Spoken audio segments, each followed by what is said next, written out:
Hello there. I gave a TV interview some time ago, barely a week now, where I was told to come up and dissect the seeming dominance of Liverpool and Manchester City in the Premier League and even in European football this season.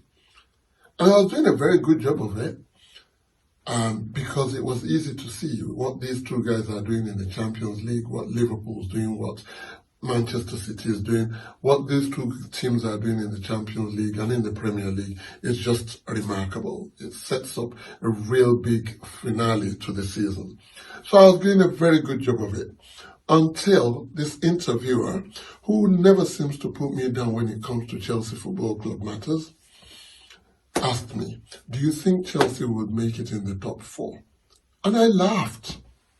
I said, what sort of question is that? How can you expect Chelsea Football Club not to make it to the Champions League next season? How can you say that we will not qualify in third or fourth place in the Premier League this season? And I laughed it off. This, of course, was before last weekend.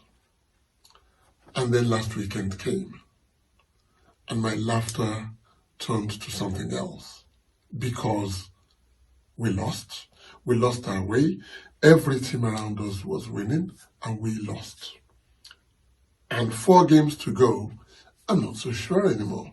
If somebody asked me that question again, I wouldn't say it with confidence that we will finish in the top 4. I want us to, but I'm not sure we will.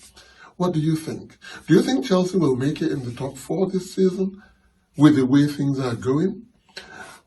And I asked the question, where and how did it actually start to go wrong for us at Chelsea Football Club? Was it the war in Ukraine or Russia?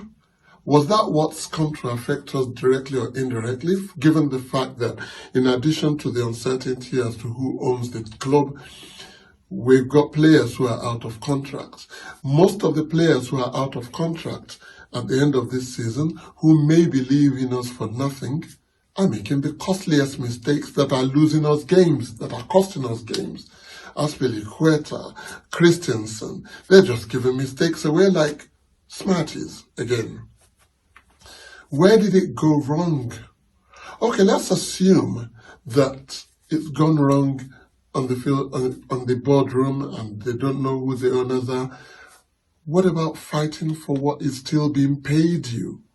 Guys, players I mean, what's wrong with fighting for the badge, for Chelsea, for the blue of Chelsea, the pride of London? What is so wrong with fighting for the badge of Chelsea? We need to get it right somehow. Guys, we need to get it right. We, the supporters, are concerned. We're really concerned because we play some really good football. We dominate possession. We have a lot of the ball. Tip-tack, tick-tack. We're tack, passing the ball around and making the opposition run. But they're running successfully because they're keeping track and they're keeping us from penetrating. The midfield is still very porous. We're still not doing what we should be doing, and the mistakes have come back again.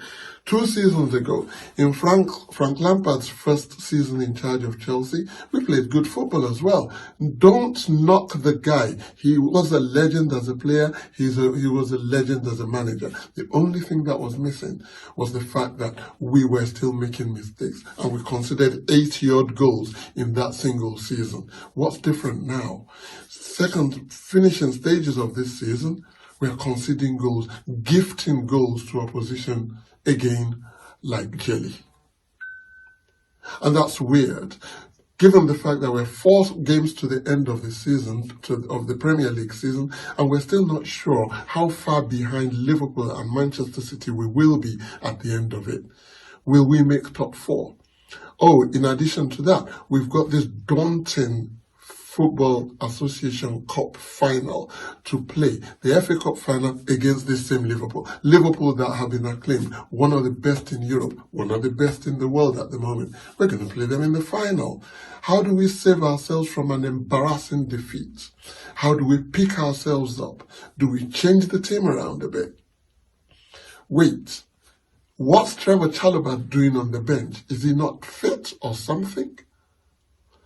I understand us having a problem, a conundrum up front. We don't know what we're doing up front because we put all our eggs in the basket of Romelu Lukaku, who, to all intents and purposes, like the guy or not, has not been great. It hasn't been a great homecoming. So, you know what they say sometimes about never going back for a second term? This was an example. Romelu Lukaku, unless it improves in the next 4 games, absolute sham, disaster. So we need invention, we need innovation from creativity from the midfield to the attack. But in the defense, can we stop making them mistakes? Because if we don't, we'll be on the wrong end of a real trolloping by red-wearing Liverpool, who are ruthless, who are tenacious, and who want to go for everything that they can get. And we need to sort it out. It needs to be sorted out. Back to the ownership issue. Ownership issue is one that is beyond the control of anybody. I don't even think the government who took the club off of Abramovich have got a grasp of what's going to happen in the next week or two. You've just told people to submit bids. I submitted mine as well. It was only worth £25. But I tell you what, I don't think they understand what they're doing themselves. So, what is it? The only thing we've got is the pride of the badge, the pride of the club. Can we fight for it till the very end? It's only 1 month to go and then we'll be good. Subscribe to me, please. Listen, your subscription means a lot to me. And I will be back for more Chelsea talk, for more football talk, for more mindset talk as we go along. Till I see you again though. Hard to say, keep your chin blue. I'm trying. I really am. I trudge away disconsolately at what has happened in my club. Shoulders dropped. Shoulders dropped.